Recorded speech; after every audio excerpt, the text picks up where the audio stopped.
Por eso te pedimos, Señor, que en esta tarde esta palabra que has puesto en mi corazón compartir con tu pueblo sea de bendición y podamos disfrutar de ella y podamos recibirla con gozo, con alegría, sabiendo que es una palabra que viene de tu corazón al nuestro, Señor. Y pedimos que tú nos hables y que quites cualquier obstáculo, cualquier prejuicio, cualquier cosa que sea un estorbo entre tu palabra y nosotros. Te lo pedimos con acción de gracias en el nombre de Jesús. Amén y amén. Yo venía preparando esta palabra durante esta semana y yo iba a decir algunas cosas en esta tarde que ya no las puedo decir. Y os voy a decir por qué. Porque yo iba a decirles a ustedes lo que iba a ocurrir dentro de muy poco tiempo, como algo no muy lejano en el tiempo, pero lo que les iba a decir como algo futuro ya está sucediendo. Por lo tanto, los acontecimientos ocurren con una rapidez tan tremenda que lo que uno está pensando decir el lunes para el domingo a la tarde resulta que llega el martes y cambia todo y ahora tienes que darle otro enfoque al mensaje o al estudio de la palabra. Quiero llevarles en primer lugar a una primera lectura que se encuentra en un libro que es muy bonito, tal vez no es muy conocido por algunos de ustedes, sobre todo a lo mejor por los que están empezando, pero es un libro muy interesante y creo que nos va a venir muy bien esta primera lectura. Se encuentra en el libro de Esdras, capítulo 1, por favor, libro de Esdras, capítulo 1. Los que tengan su Biblia ahí pueden seguir la lectura y los que no, pues en las pantallas de la iglesia vamos a proyectar ahora esta lectura para que ustedes la puedan seguir juntamente conmigo. Esdras, capítulo 1, a partir del versículo 1 en adelante, dice así la palabra de Dios. En el primer año de Ciro, rey de Persia, para que se cumpliese la palabra de Dios por boca de Jeremías, despertó el Señor el espíritu de Ciro, rey de Persia, el cual hizo pregonar de palabra y también por escrito por todo su reino, diciendo: así ha dicho Ciro, rey de Persia. El Señor, el Dios de los cielos, me ha dado todos los reinos de la tierra y me ha mandado que edifique casa en Jerusalén, que está en Judá. Quien haya entre vosotros de su pueblo, sea Dios con él, y suba a Jerusalén, que está en Judá, y edifique casa al Señor, al Dios de Israel. Él es el Dios, la cual está en Jerusalén. Y a todo el que haya quedado en cualquier lugar donde more, ayúdenle los hombres de su lugar con plata, oro, bienes y ganados, además de ofrendas voluntarias para la casa de Dios, la cual está en Jerusalén. ¿Cuántos dicen amén? Este libro de Esdras es muy interesante porque nos habla acerca del retorno del cautiverio en Babilonia después de 70 largos años. Ahora, yo estoy a título personal estudiando un capítulo del libro de Levítico, que es el capítulo 25, donde hay una serie de leyes muy interesantes y tengo que hacer referencia a una de esas leyes, a uno de esos mandamientos que se conoce como la Shemitá. No hay una palabra exacta que se pueda, digamos, traducir al castellano por esa palabra Shemitá, pero a grandes rasgos esta ley, este mandamiento consistía en que los agricultores en Israel cada 7 años tenían que dejar reposar la tierra. No podían sembrarla. Algunos se preguntarán, ¿y de qué vivía la gente si no sembraba? El Señor les había prometido que si cumplían esta ley, la cosecha del año anterior, es decir, la del sexto, sería tan abundante que duraría por 3 largos años.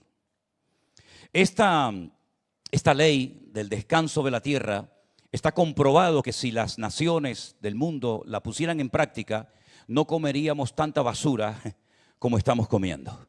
Que ya a veces la fruta ni sabe a fruta, ni las papas saben a papas, y no sabes realmente lo que estás comiendo.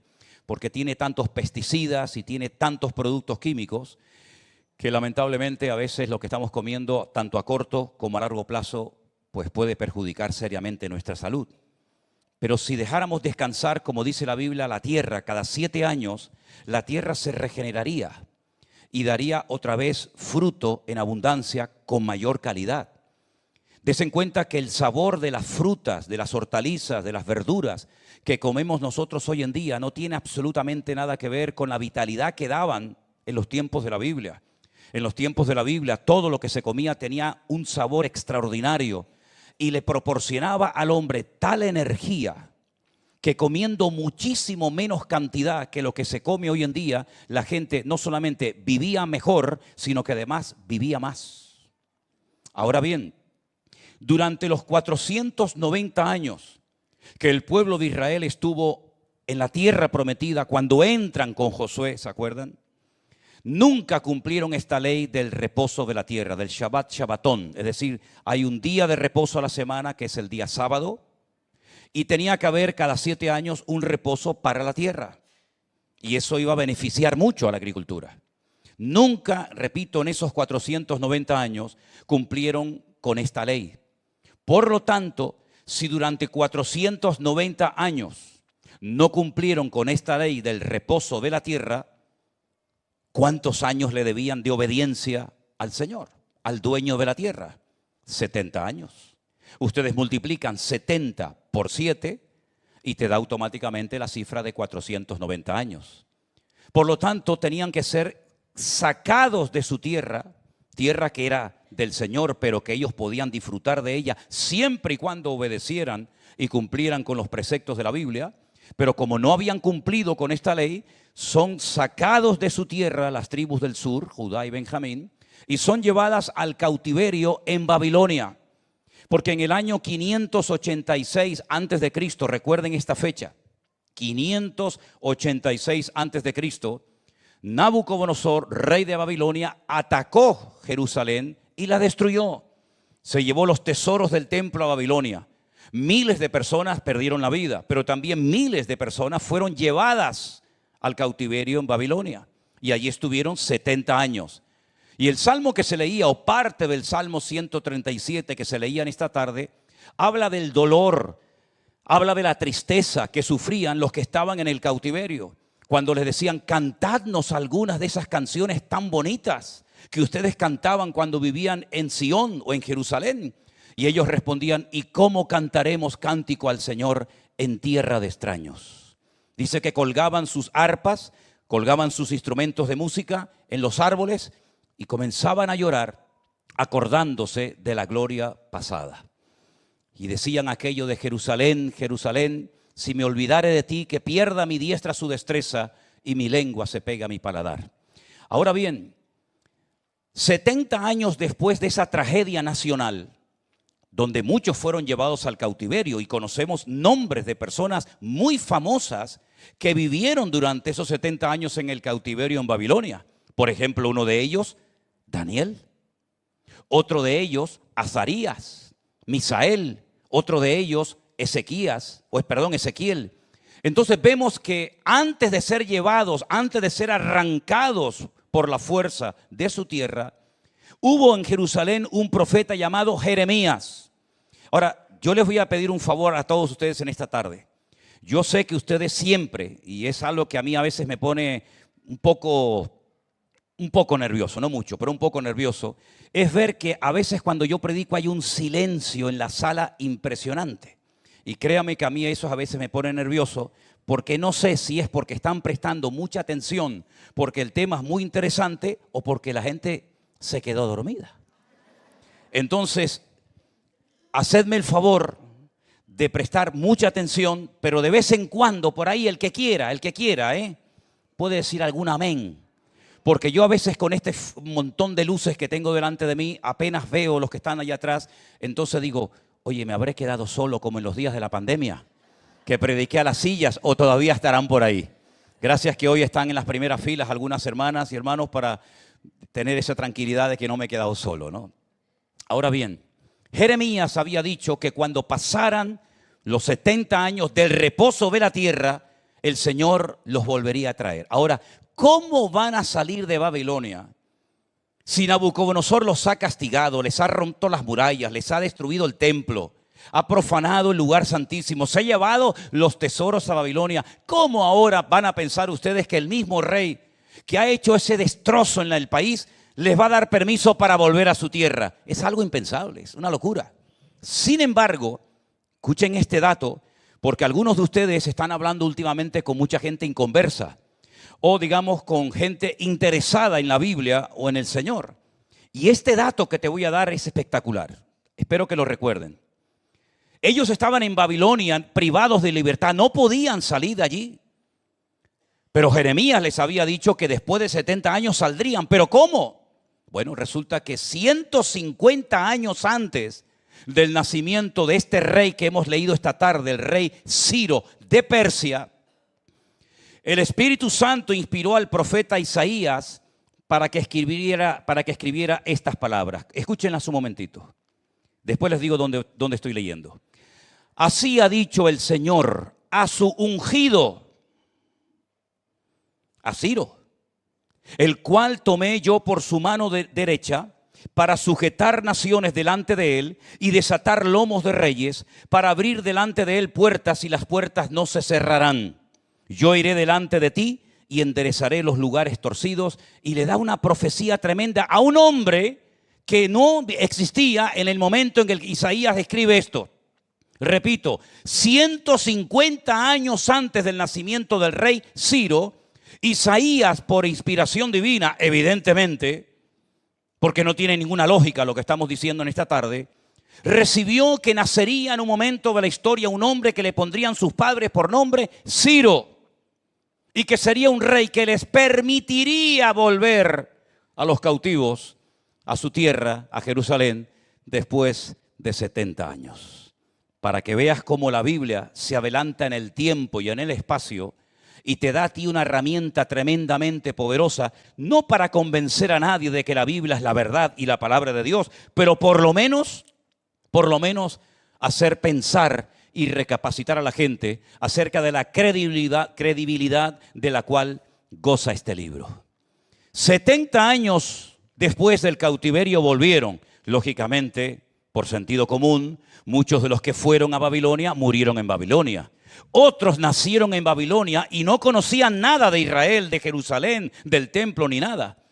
Pero el rey Ciro sintió en su corazón el deseo de construir en Jerusalén, no en cualquier parte del mundo, en Jerusalén, un templo, una casa al Dios de Abraham, de Isaac y de Jacob. ¿Y quién mejor que los judíos para construir ese templo? ¿Quién mejor que ellos para volver a su país, a su tierra, que lógicamente estaba hecha a pedazos, escombros, la tierra abandonada, etcétera, etcétera? Pero volvieron. Ahora, antes de ir a Jerusalén nuevamente, un profeta llamado Daniel, que yo lo considero el libro de Daniel, el Apocalipsis del Antiguo Testamento, tuvo un día un sueño. Y en ese sueño vio 4 animales. Yo sé que son muchos datos, pero yo sé que ustedes tienen una memoria tremenda. Y dentro de un mes les voy a preguntar todo esto y me lo va a decir de memoria, como yo te lo estoy diciendo de memoria en esta tarde, ¿vale? Él vio 4 animales. Dice que vio a un león, pero con alas. Y ese león, cuando el Señor le dice, mira, ese león, ¿sabes a quién representa? Al imperio en el cual estás viviendo ahora mismo, a Babilonia. Pero cuando este imperio se extinga, se levantará otro imperio que será el de los medos persas. Y dice que lo vio tipificado por la figura de un oso. Pero ese imperio también va a caer. Y se levantará un tercer imperio. Y ese tercer imperio será el imperio de los griegos, con Alejandro Magno a la cabeza. Y entonces dice que vio como un leopardo con 4 cabezas que representan los 4 generales de su ejército que se iban a distribuir el territorio, el imperio de Alejandro Magno cuando éste muriera. Ptolomeo, Seleuco, Casandro y Lisimaco. ¿Me lo pueden repetir? No, no hace falta. Esos 4 generales, cuando Alejandro Magno muere, dicen, vamos a repartirnos el imperio. ¿Y cómo podía saber Daniel que iba a haber un imperio que se iba a dividir en 4? Bueno, ahí ves lo poderosa que es la Biblia. Y un cuarto imperio que lo ve como una bestia con una cabeza, con 10 cuernos, que hace un daño terrible a la humanidad, y fue el imperio del Nuevo Testamento, el imperio que estaba en la época de Jesús y de los apóstoles, que fue el imperio romano. Nabucodonosor había tenido un sueño con una imagen de oro, plata, bronce y hierro. Y son los mismos imperios. El oro es Babilonia, la plata es los medos persas, el bronce son los griegos y el hierro con barro son los romanos. Cuando ellos vuelven a su tierra, vuelven financiados, escuchen bien esto, por el imperio de Persia. Ellos no tenían capacidad económica para reconstruir un país, una ciudad, unas murallas. Acabo de leer el libro de Nehemías, lo acabo de terminar de leer hace unos días. ¿Y saben el esfuerzo tan grande que se tuvo que realizar para construir una muralla, cerrar el perímetro de la ciudad de Jerusalén? Que por cierto, las murallas de la época de Nehemías todavía los restos se pueden ver en algunas partes de Jerusalén. Y que eran mucho más grandes que las que están actualmente, que fueron construidas en el siglo XVI por Sulimán el Magnífico. Todo eso lo financió Ciro, el rey de Persia. Les dio dinero, les dio soldados, les dio plata, les dio oro, les dio madera y construyeron el templo de Jerusalén, el segundo. Ahora bien, la Biblia nos enseña que este rey era el ungido de Dios. La palabra ungido es una palabra, tiene un término con unas connotaciones espirituales muy fuertes, porque es la palabra Mashiach. El ungido es el escogido de Dios para una finalidad. Por eso conocemos al Señor Jesucristo como el Señor Jesús, Yeshua, HaMashiach, como el ungido. Conocemos al rey Saúl como el ungido, como el Mesías, el Mashiach. Y ahora este rey, que es un gentil, que no es judío, el Señor lo llama por primera vez a un gentil: este es mi ungido. Este es el instrumento que yo voy a utilizar para que vuelva mi pueblo a su tierra y la reconstruyan. Ahora, ese imperio de Persia, hasta 1979, la mayoría de ustedes no habían nacido. En 1979, en ese país que estaba bajo el Shah de Persia, ¿se acuerdan? Experimenta una revolución islámica que ha durado más de 47 años y le cambiaron el nombre de Persia por Irán. Y yo iba a decir hoy, pero ya no lo puedo decir porque ya sucedió. Yo iba a decir que antes de que terminara este año 2025, Israel sí o sí iba a atacar a Irán. Iba a atacar Irán, tiempo futuro. Pero preparando este mensaje, estudiando todo esto, para mi sorpresa, resulta que hace unos días, de madrugada, Israel atacó Irán. Ahora, hay 4 acontecimientos que tienen que ver mucho con la Biblia, con este imperio. Recuerden que, por ejemplo, España en la Biblia es mencionada 2 veces. Jerusalén miles de veces. Pero Persia, el actual Irán, 240 veces. Es decir, que si Dios habla 240 veces de esta gente, es para prestar atención, ¿no les parece? 240 versículos en el Antiguo Testamento que hablan acerca de Persia o la actual Irán. Aunque sabemos que los pueblos, ¿verdad?, se han ido mezclando entre ellos, pero la zona geográfica de Irán actualmente es lo que ocupaba antiguamente el imperio de Persia, del cual hablaremos un poquito más adelante. Ahora, quiero ponerles ahí en la pantalla para que ustedes lo puedan ver, tanto los que están aquí como los que están en casa, 4 puntos fundamentales que la Biblia menciona referente a este pueblo o a esta gente. Primero, ya hemos hablado del primero. Ciro, rey de Persia, en el primer año de su mandato, de su reinado, decide en su corazón darles la libertad para que retornen todos los que quieran a Jerusalén y reconstruyan el templo, las murallas, la ciudad, etcétera, etcétera. Es algo a tener en cuenta, porque el segundo templo, la reconstrucción de la ciudad, fue financiada prácticamente en su totalidad por la mano de un persa, o de lo que diríamos hoy en día, de un iraní.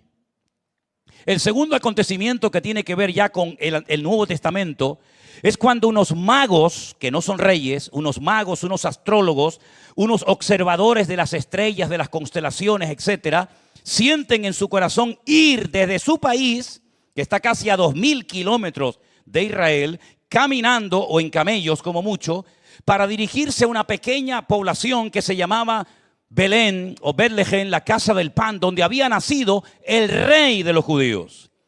Cuando ellos llegan a Jerusalén, donde vivía en aquel momento Herodes, aunque tenía palacios por todo el país, Resulta que le dicen al rey en su propia cara: ¿dónde está el rey de los judíos? Porque su estrella hemos visto en el oriente y venimos a adorarle. Segundo acontecimiento que tiene que ver ahora con la figura del Mesías, del Señor Jesucristo, y que son magos que vienen de esa región del mundo, de Persia, la actual Irán. Si seguimos avanzando en las páginas del Nuevo Testamento, encontramos que en el día de Pentecostés, una fiesta que se celebraba 50 días después de la Pascua, es decir, de la muerte del Señor Jesucristo, hay un pequeño remanente de hombres y mujeres en una casa en Jerusalén, que en mi opinión personal no era una casa normal y corriente, sino que probablemente sería el mismísimo templo de Jerusalén, porque hablan del aposento, hablan de la casa alta, y la casa más alta de Jerusalén, sin lugar a dudas, era el templo de Jerusalén que estaba en el monte Moriah. Ellos estaban orando y a las 9 en punto de la mañana pasa algo que nunca había sucedido. Dice que comenzaron a aparecer lenguas repartidas como de fuego que se metían sobre el cuerpo de cada uno de los que estaban allí orando. Y dice que vino un viento recio que soplaba y todos fueron llenos del Espíritu Santo. Y la evidencia de que estaban en ese momento siendo utilizados por el Espíritu Santo o siendo llenos por el Espíritu Santo es que comenzaron a hablar en otras lenguas. Comenzaron a hablar en idiomas que ellos no habían aprendido en la escuela. Eran idiomas desconocidos para ellos, pero conocidos para la gente que estaba en aquel momento en Jerusalén, que probablemente, y no exagero, sería como 1 millón de personas. Y algunos se preguntarán: ¿y de dónde salió tanta gente? ¿De dónde salió ese 1 millón de personas? Porque aquí hay una lista en el Hechos capítulo 2, por si después lo quieren leer, de más de 20 países que están allí con una pequeña representación: partos, medos, elamitas, cretenses, árabes, judíos, prosélitos, sí, casi de todas las naciones de la tierra, por lo menos cercanas a Jerusalén. Y dice la Biblia que oyéndoles hablar las maravillas de Dios en las lenguas de sus países, se quedan maravillados y dijeron: ¿pero esto qué es? Como este pescador de Galilea que apenas sabe hablar, hombre sin letras, sin grandes estudios, le oigo hablar en mi propia lengua, y el otro en la misma, y el otro, y algunos decían: es que están borrachos. Hombre, yo les digo una cosa, y perdonen si les ofendo: si yo tuviera la seguridad de que emborrachándome un día aprendo a hablar 20 idiomas, perdonen, yo me borracho esta noche. Hermano, Manolo, tú te emborrachas esta noche y mañana sabes hablar 20 idiomas diferentes. Venga, empieza a traer garimbas una detrás de otra. Venga, una detrás de otra. Y mañana predico en 20 idiomas. Pediré perdón por la borrachera del día anterior, pero ahora puedo predicar en 20 idiomas. No estaban borrachos. Pedro oyó el comentario y dice: un momentito, no estamos borrachos, como vosotros suponéis. Es que estamos borrachos, pero del Espíritu de Dios. La presencia del Señor ha venido a nuestras vidas. Y sin yo saber hablar en árabe, sin yo saber hablar en tu idioma, yo te estoy hablando porque Dios me está usando en este momento para darte testimonio de que aquel que ustedes mataron y crucificaron, el Dios el eterno, lo ha levantado, lo ha hecho Señor y Cristo. Y fue algo increíble, una experiencia tremenda. Y allí, en esa lista de los que están allí presentes, representando a sus países que habían venido para presentar sus ofrendas y sus diezmos en Jerusalén, porque era una fiesta que tenían que estar allí, los primeros que se mencionan son, escucha, partos, medos y elamitas. ¿Y estos de dónde son? Los partos, los medos y los elamitas.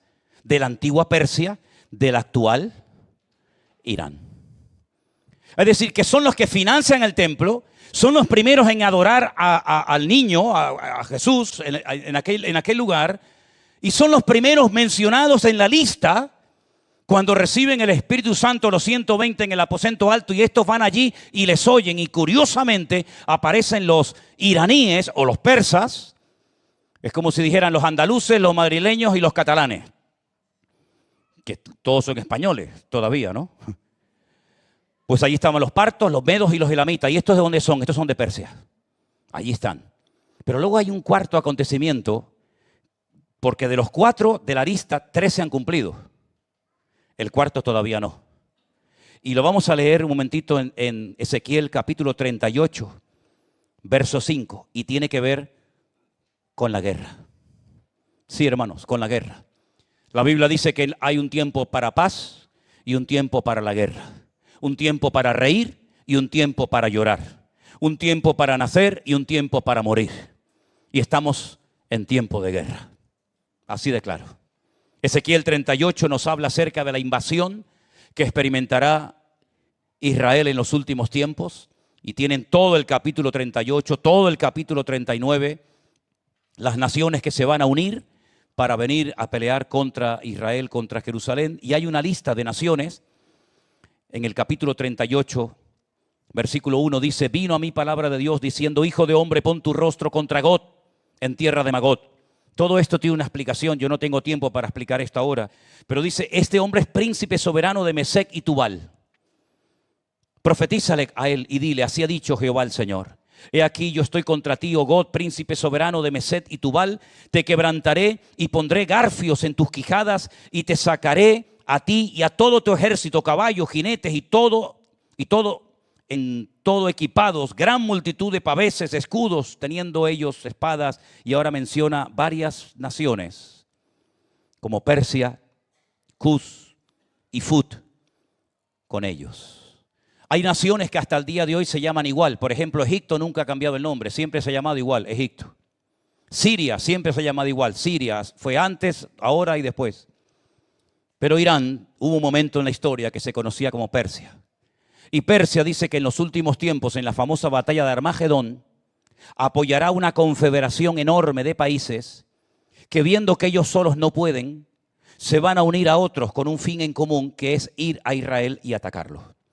Y la Biblia dice cuánto durará esa guerra, cuánta gente va a morir, cómo los van a enterrar, qué tipo de armas se van a utilizar. Y te estarás preguntando, pero ¿cómo puede la Biblia decir, hace miles de años, cuántas naciones, cuánta gente, cuánto tiempo se va a estar enterrando cadáveres, cuánto tiempo se va a estar quemando armamento al fuego? ¿Cómo puede decir la Biblia todo eso si no existía esta gente, no existían estas armas? Bueno, ahí te das cuenta de que la Biblia no es un libro normal y corriente, sino es la palabra de Dios. Y Dios, que es el único que conoce el futuro, cuando quiere, lo revela a sus siervos en su palabra, y es lo que estamos haciendo en esta tarde. ¿Cuántos dicen amén?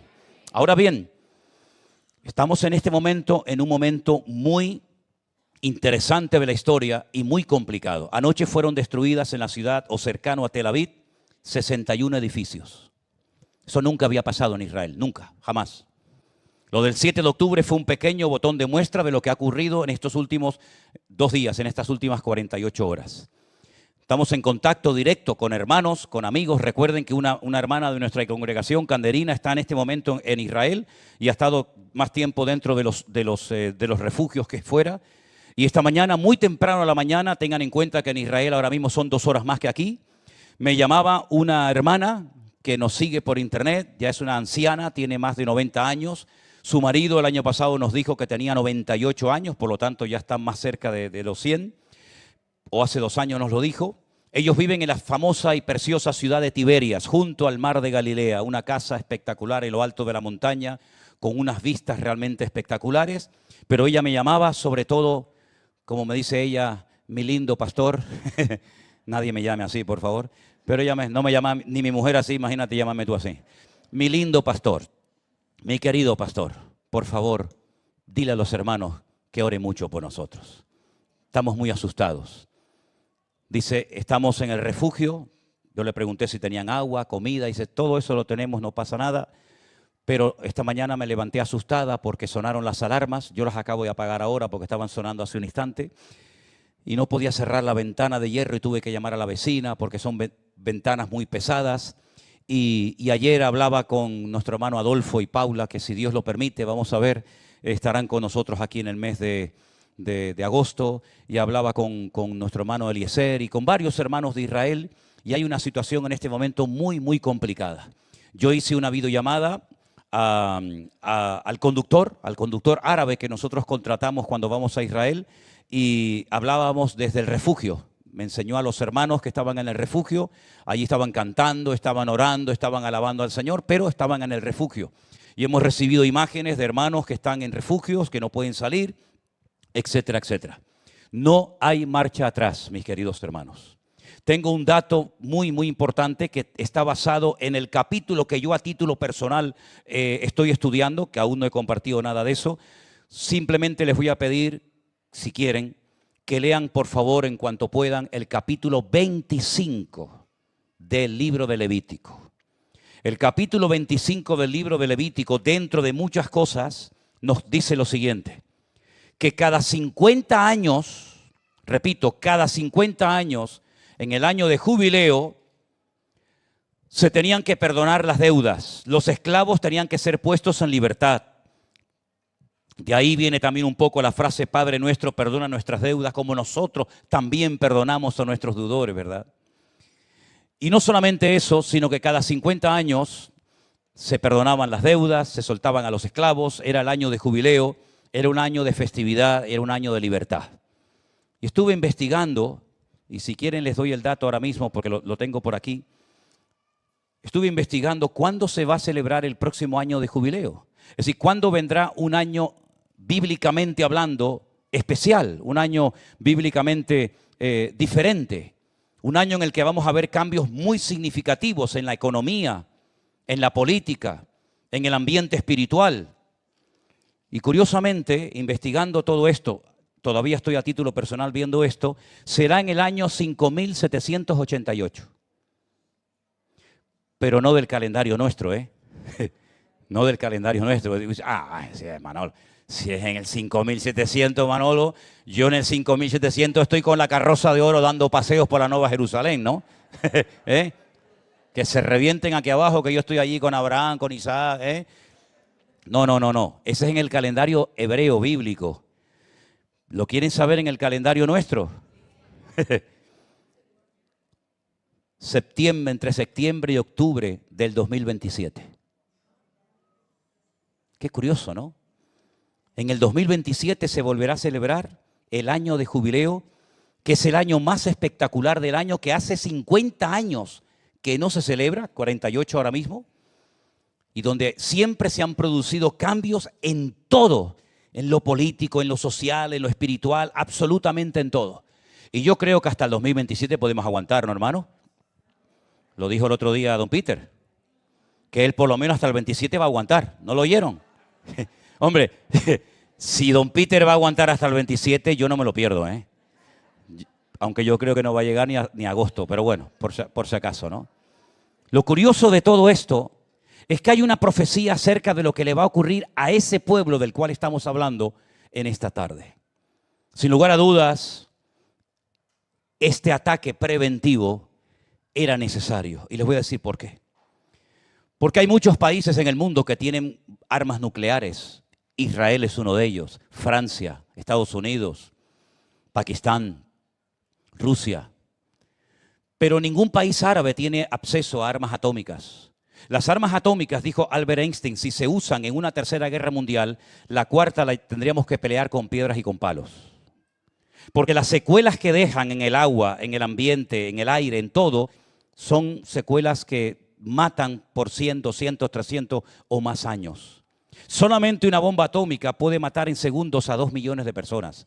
En 3 segundos, 2 millones de personas, 3 millones de personas pueden morir en cuestión de segundos. Y hay un país que está obsesionado con la idea de destruir al pequeño territorio de Israel, donde no solamente viven judíos, sino es que viven nuestros hermanos en Cristo. Que allí hay congregaciones, yo he predicado en Tel Aviv, he predicado en Askelon, he predicado en Beersheba. Es decir, allí hay pastores, hay hermanos nuestros, hay jóvenes, hay niños, hay árabes cristianos. Ayer mataron una familia cristiana, sus 3 hijas, su esposa y el marido. Hay drusos, hay beduinos, hay muchas etnias en aquel lugar. Y este país de antigua Persia o Irán ha dicho, y lo ha dicho muchas veces, y lo pueden comprobar, por ejemplo, en internet, que hoy en día en internet pueden encontrar muchas cosas, que ellos quieren, están con esa obsesión, construir, hacer, fabricar armas nucleares para destruir a Israel y borrar a ese estado satánico, como dicen ellos, de la faz de la tierra. ¿Cómo tendría que reaccionar un país tan pequeño cuando sabes que hay alguien que ha dicho abiertamente en todos los foros habidos y por haber que su obsesión es destruir y arrasar de la faz de la tierra a esta pequeña nación? Pues se descubrió, hermanos queridos, que dentro de unos pocos días, máximo un par de semanas, estas 15 bombas atómicas estarían listas para ser lanzadas a Israel en cualquier momento. Por lo tanto, no había tiempo que perder. Ahora, esta semana ha ocurrido algo muy extraño y yo se lo quiero compartir rápidamente. En Israel, los religiosos, los ultraortodoxos, se niegan rotundamente a ir al ejército. El ejército en Israel es obligatorio para los varones y para las mujeres. 3 años unos, 2 años las otras. Los religiosos se niegan rotundamente a ir a aportar su apoyo, su grano de arena al ejército, como los que tuvimos que ir en su momento cuando era obligatorio. Tienen que ingresar ya 54,000 jóvenes religiosos que se niegan rotundamente a ir. Hay 2 grupos, hay 2 partidos políticos religiosos que apoyan al actual primer ministro de Israel, Benjamín Netanyahu. Y le dijeron que si seguía empeñado en que los jóvenes religiosos fueran al ejército, le quitaban su apoyo y automáticamente tenía que ir el país a elecciones y perdía la capacidad de gobernar. Cuando Milei, el presidente de Argentina, el otro día en el Parlamento, en el Knesset en Jerusalén, dio un discurso y puso a todo el mundo de acuerdo y todo el mundo, mira que es difícil que un argentino ponga a todo el mundo de acuerdo, ¿eh? Mira que es difícil, pero los puso, ¿eh? Todo el mundo se puso de pie, le aplaudió. La verdad es que el tío es un fenómeno. Yo, si no fuera creyente, terminaría los sermones o los discursos como él los termina. Pero no lo puedo decir. Pero las ganas sí me quedan. Bueno, el tema es que cuando termina su discurso y se marcha, empieza la votación para ver si el presidente o el primer ministro de Israel sigue o no sigue. Le faltó un pelo para perder la gobernabilidad de su país. Esa noche podía haberse producido un cambio significativo en la política de Israel, y nos guste o no, estemos de acuerdo o no, todo lo que allí pasa es como el ojo del huracán, nos afecta a todos para bien o para mal. Y esa noche milagrosamente se salvó por los pelos, en el último minuto. La votación salió que podía quedarse. La próxima, el próximo esfuerzo, la próxima, ¿cómo se llama? Lo que le hicieron a Rajoy, ¿cómo se llamó? La moción de censura, según la ley de Israel, no se puede llevar a cabo hasta dentro de 6 meses. Y yo dije, ya está, 6 meses es lo que la Biblia llama medio tiempo. Tiempos y la mitad de un tiempo. La mitad de un tiempo. La mitad de un tiempo son 6 meses. Si la Biblia habla de la mitad de un tiempo, Irán está a punto de construir las 15 bombas atómicas. En menos de 6 meses, Israel tiene que atacar a Irán sí o sí. Y yo pensaba en los próximos 6 meses, pero resulta que fue hace unos días de madrugada por la noche. Es decir, los acontecimientos están ocurriendo de una manera tan rápida que una de dos: o la Biblia es verdad, o aquí hay el cuento más grande de la historia y nos lo hemos creído todos. Yo estoy plenamente convencido de que estamos viviendo desde el año 2020, días de la pandemia, los tiempos más interesantes de la historia del pueblo de Dios. Las cosas que han ocurrido en estos últimos años han sido tan drásticas, han sido tan brutales y tan rápidas que estamos hablando hoy de una cosa y probablemente mañana estaremos hablando de otra. Los acontecimientos están llevando a cabo con una velocidad tan pasmosa que uno dice, Señor, ¿hay algún texto, hay alguna promesa, hay alguna palabra que nos venga como anillo al dedo a nosotros los cristianos hoy en día?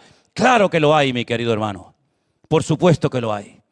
Y yo quiero compartir con ustedes este versículo que se encuentra en el último libro de la Biblia, el libro del Apocalipsis. Y es un mensaje que el Señor le dio a una iglesia, y nosotros como iglesia, como pueblo de Dios, nos sentimos 100% identificados con esta palabra que hoy vamos a compartir. Y dice así, Apocalipsis capítulo 3, mensaje del Señor a la iglesia de Filadelfia, versículo 8. Yo conozco tus obras. Ahora hazte a la idea de que el Señor te está hablando a ti personalmente, ¿vale? Aunque estamos en el culto, estamos en la iglesia, ahora Dios me está hablando a mí directamente y me dice, yo conozco lo que estás haciendo. Es decir, tus obras, tus actuaciones, yo las conozco. Yo he puesto delante de ti una puerta abierta, la cual nadie puede cerrar. ¿Cuál es la puerta que Dios ha abierto delante de tus narices? ¿Cuál es? Yo sé cuál es la que me abrió a mí, Lo tengo más claro que el agua. Yo sé las puertas que a mí el Señor me ha abierto. Y el Señor nos dice a nosotros, yo pongo delante de ti una puerta la cual nadie puede cerrar. Y aquí me siento 100% identificado con lo que a continuación voy a leer, si lo quieren leer conmigo. Porque aunque tienes poca fuerza, has guardado mi palabra y no has negado mi nombre. ¿Cuántos dicen amén? Tremendo. Fuertes aplausos al Señor. Aleluya. Gloria a Dios. Aunque tienes poca fuerza, bueno, algo tengo, ¿no? Pues dice poca, pero bueno, algo tengo. Mejor que nada. Has guardado mi palabra y a eso sí que puedo decir un fuerte amén yo, ¿eh? Yo he guardado la palabra de Dios y la he predicado los últimos 44 años de mi vida. No has negado mi nombre. Bueno, pues a esa gente, como tú y como yo, que nos sentimos 100% identificados con cada palabra del versículo 8, ahora nos da el Señor la promesa, y es la del versículo 10. Es impresionante. Por favor, pido que todos la lean conmigo. Y dice así: por cuanto has guardado la palabra de mi paciencia, yo también te guardaré de la hora de la prueba que ha de venir sobre el mundo entero para probar a los que moran sobre la tierra. Bendito sea Dios. Esa es la promesa que hoy el Señor nos da. Aleluya. Primero nos dice, el resultado, la consecuencia de haber guardado es cumplir, poner en práctica, obedecer mi palabra. El beneficio que va a traer a tu vida es que yo te voy a guardar, yo te voy a proteger, yo te voy a cuidar de la hora de la prueba que va a venir sobre el mundo entero, incluida España, por supuesto, incluida Europa. El mundo entero va a ser probado para probar a los que moran sobre la tierra. Y yo creo, queridos hermanos, que estamos ya en este tiempo. Yo creo sinceramente que la pandemia descubrió a más de uno, Descubrió iglesias, las que eran de verdad y las que no valían para nada. Yo sé que a lo mejor más de uno que ve esto y dice, uy, lo que está diciendo este hombre, a mí me da igual, ¿sabe? A mí me da igual. La pandemia descubrió a iglesias, descubrió a pastores, descubrió a vividores, descubrió a asalariados, descubrió quién estaba por dinero y quién estaba por amor a las ovejas. Lo descubrió, La pandemia sacó a la luz lo bueno y lo malo de todos. ¿Quién es capaz de aguantar? ¿Quién no era capaz de aguantar nada? ¿Quién estaba por esto? ¿Verdad? Por eso yo allá arriba en mi habitación donde yo vivía en aquellos años le dije al Señor, Señor, como si yo le estuviera dando consejos al Señor, Señor, ahora es un momento espectacular. Nunca en la historia nos había pasado esto. Cerrar la iglesia, cerrar los negocios, cerrar los hoteles, cerrar los aeropuertos, cerrar todo. Si esta obra es tuya, ahora demuéstralo, Señor. Y Dios lo demostró con creces. De tal manera que cuando muchos de ustedes volvieron después del confinamiento, entraron a la iglesia y ni la conocían. De todos los cambios internos y externos que se produjeron. Y esa onda expansiva, esa bendición que nos cayó en el 2020, todavía sigue actuando. Y una vez al mes, por lo menos ustedes pueden ver en estas pantallas cientos y cientos de hombres y mujeres, por no decir de miles, que han sido tocados y ganados por la palabra de Dios en muchas partes del mundo. En este momento recuerden que ahora mismo Anderson y Alberto están en Perú predicando la palabra. Y lo estaban haciendo en medio de un terremoto. Porque quiero decirles que mientras estaba el tiempo de alabanza y nos mandaron el vídeo, yo no le dije nada a Vanessa para no asustarla, pero ya ella me dijo que ya lo había visto, se estaba produciendo un terremoto de 5.5. ¿Qué te parece? Y la semana pasada estaba el pastor nuestro de Colombia, Osman, en un 8º piso con otro terremoto y dice, pastor, se está moviendo todo. Digo, pues siga adelante cantando y toca más fuerte. ¿Qué te parece? Es decir, en el 2005 Dios sacó a la luz lo bueno y lo malo de muchos de nosotros. Pero ahora otra vez lo está volviendo a sacar con el tema de Israel. Otra vez sale el que verdaderamente ama, salen los prejuicios y tú dices, pero ¿cómo puede un pastor? ¿Cómo puede un cristiano? ¿Cómo puede un hijo de Dios que lee la Biblia, que Israel está desde el principio hasta el final? Bueno, hermano, es que las pruebas, lo bueno que tienen es que sacan a la luz todo lo bueno y todo lo malo que en nosotros hay. La Biblia dice que nuestra fe va a ser probada por el fuego. Y el fuego lo que hace es que saca la escoria y se puede limpiar y queda lo puro, queda lo limpio. ¿Y saben lo que estaba pensando hoy? Israel tiene una cosa que se llama la Kipá Barcel. Es como la cúpula de hierro que protege no es 100% eficaz, pero bueno, si no tuviera eso, estaríamos hablando ahora de millones de muertos, ¿no? Pero bueno, entran los misiles, se intersectan, algunos lamentablemente caen, otros no caen, y bueno, y esa cúpula de hierro ha protegido a millones de personas, creyentes, no creyentes y todos los que viven allí.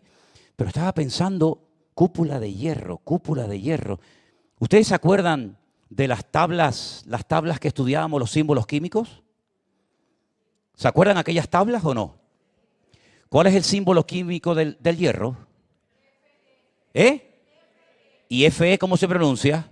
Fe. La fe es la que ha vencido al mundo y la fe en Jesucristo y en su palabra es la que nos va a salvar de la hora de prueba que viene sobre todas las naciones de la tierra. Nuestra fe nos va a salvar en el nombre de Jesús. Fuertes aplausos al Señor. ¡Aleluya! ¡Y a su nombre! ¡Y a su nombre! ¡Gloria a Dios! ¡Gloria a Dios! Caerán a tu lado 1000 y 10.000 a tu diestra, mas a ti no llegará. Y si nos llega, para mí el vivir es Cristo. Así que ya sea que muramos o vivamos, somos del Señor.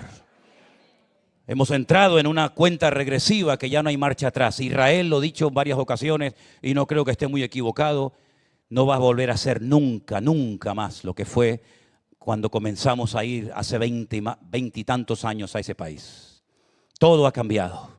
El Medio Oriente ha cambiado, la política, la economía, la reacción de los estudiantes en las universidades, todo ha cambiado. El mundo se ha vuelto loco.